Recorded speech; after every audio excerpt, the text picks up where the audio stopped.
ஒரு விஷயத்த செஞ்சு முடிக்கணும்னு நினைக்கிறீங்க, ஆனால் அதை விட்டுட்டு வேறு ஏதோ செஞ்சிட்ருக்கீங்களா? இதை படித்து முடிக்கணும்னு நினைக்கிறீங்க, ஆனால் அதை விட்டுட்டு ஃபோனை உட்காந்து பார்த்துட்ருக்கீங்களா? இந்த வீடியோ உங்களுக்காக தான். டிஸ்ட்ராக்ஷனை எப்படி அவாய்ட் பண்ணி ஃபோக்கஸ்டாக எப்படி ஒர்க் பண்ணுறதுன்னு பார்க்கலாம் வாங்க.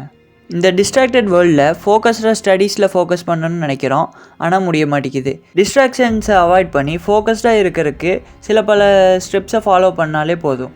அது என்னென்னலாம் பார்க்கலாம்.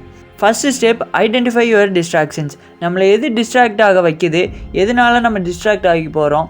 ஃபஸ்ட்டு ஃபார் எக்ஸாம்பிள் ஃபோனில் ஒரு நோட்டிஃபிகேஷன் வரனாலையா, இல்லை வீட்டு பக்கத்தில் ஏதோ நாய்ஸ் கேட்டுகிட்டே இருக்கிறனால நம்ம படிக்காமல் வேறு ஏதோ பண்ணிகிட்ருக்கிறோமா, இல்லை ஓவர் திங்க் அதிகமாக நம்ம பண்ணி அப்படி அது இதுன்னு யோசிச்சுட்டு அதனால இது டிஸ்ட்ராக்ட் ஆகிறோமாங்கிறத ஐடென்டிஃபை பண்ணிங்க.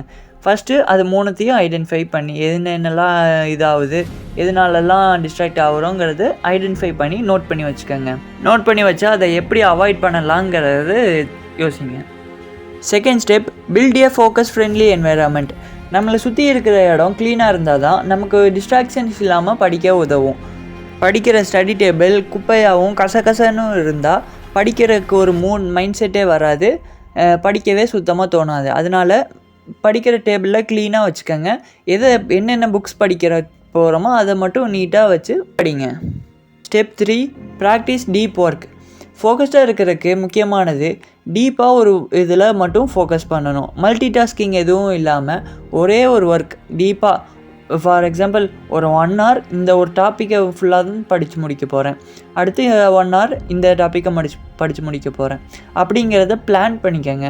இந்த டைமில் இந்த இது தான் படித்து முடிக்க போகிறேங்கிறத பிளான் பண்ணி அந்த ஒர்க்கை மட்டும் டீப்பாக ஃபோக்கஸ் பண்ணிங்க. மல்டி டாஸ்கிங் பண்ணுறதை ரொம்பவும் அவாய்ட் பண்ணிக்கோங்க. ஃபார் எக்ஸாம்பிள் ஒரு 60 minutes 1 hour ஒரு ஒர்க்கை மட்டும் ஃபோக்கஸ்டாக இது பண்ணுங்கள். அதுக்கப்புறம் ஒரு 5 minutes பிரேக் விட்டுக்கோங்க. அந்த பிரேக்கில் நீங்கள் ஃபோன் எதுவும் யூஸ் பண்ண ஆரம்பிச்சிடக்கூடாது. ஃப்ரீயாக மைண்டை ரிலாக்ஸ் பண்ணிவிட்டு நெக்ஸ்ட்டு ஒரு 1 hour கண்டினியூவாக ஸ்டடீஸ் ஸ்டார்ட் பண்ணுங்கள். Step 4, strengthen your mind. நம்மளை டிஸ்ட்ராக்ஷன்ஸை அவாய்ட் பண்ணி நம்ம ஃபோக்கஸ்டாக கண்ட்ரோல் பண்ணிக்கிறோம் எவ்வளோ முக்கியமோ, அதே மாதிரி நம்ம மைண்டை கண்ட்ரோல் பண்ணி நம்ம இது இருக்கிறதும் ரொம்ப முக்கியம். நம்ம மைண்டை ஃப்ரீயாக வச்சுக்கிட்டா தான் நம்ம மைண்டு ஃபோக்கஸ்டாக ஒரு ஒர்க்கில் கான்சென்ட்ரேஷனாக பண்ணுறதுக்கு உதவும். அதனால் டெய்லி ஒரு 5 minutes மெடிடேட் பண்ணுற ஸ்டார்ட் பண்ணிக்கோங்க. ஒரு 5 minutes நீங்கள் எந்த ஒரு ஒர்க்கும் பண்ணாமல் ரிலாக்ஸ்டாக இருக்க ஆரம்பிச்சிங்கன்னா நம்ம மைண்டை ரொம்பவும் காமாக ஃபீல் பண்ணி ஒரு ஒர்க்கில் ஃபோக்கஸ்டாக இருக்கிறதுக்கு ரொம்பவும் உதவுது. Step 5, take smart breaks. ஃபோக்கஸ்டாக ஒரு இதில் உட்காந்து 1 or 2 hour படிச்சுட்ருக்கோம்னா ஒரு 1/2 hour போல் பிரேக் எடுத்துக்கிறது ரொம்பவும் நல்லது. அதாவது அந்த பிரேக்கில் நம்ம ஒரு 1/2 hour ஒரு வாக் போயிட்டு வர்றது, ஸ்ட்ரெச்சிங், ஒரு ப்ரீத்திங் எக்ஸசைஸ், அதாவது மைண்டை ரீஃப்ரெஷ் பண்ணுறதுக்கு காமாக இருக்கிறதுக்கு ஆன ஒரு பீரியட். அந்த பிரேக் உங்களை ரெஃப்ரெஷ் பண்ணிக்கிறதுக்காக தவிர நீங்கள் படிக்கிறதுலேருந்து தப்பிச்சு போகிறதுக்காக இல்லை. ஸோ அந்த பிரேக்கில் நீங்கள் டிஸ்ட்ராக்ட் ஆகாமல் உங்களை நீங்கள் கண்ட்ரோல் பண்ணிக்கிறது ரொம்பவும் முக்கியம். ஸோ அவ்வளோதாங்க இந்த வீடியோ. இந்த 5 steps ஃபாலோ பண்ணாலே நீங்கள் ஒரு பெட்டராக உங்களை ஃபோக்கஸ்டு இம்ப்ரூவ் பண்ணி டிஸ்ட்ராக்ஷன்ஸை அவாய்ட் பண்ணி இருக்கிறதுக்கு ரொம்பவும் உதவும். அதாவது இந்த 5 steps கொஞ்சம் கொஞ்சமாக ஃபோக்கஸுங்கிறது மொத்தமாக அவாய்ட் பண்ணுறது கிடையாது, உங்களை கொஞ்சமாக பில்டு பண்ணிக்கிறது தான். ஸோ ஸ்டார்ட் ஸ்மால், கொஞ்சமாக இது பண்ணுங்கள், கன்சிஸ்டன்ஸாக கொஞ்சமாக இம்ப்ரூவ் பண்ணிக்கோங்க. உங்களை இதை ஃபாலோ பண்ணி ஃபோக்கஸ்டாக இருக்க ட்ரை பண்ணுங்கள்.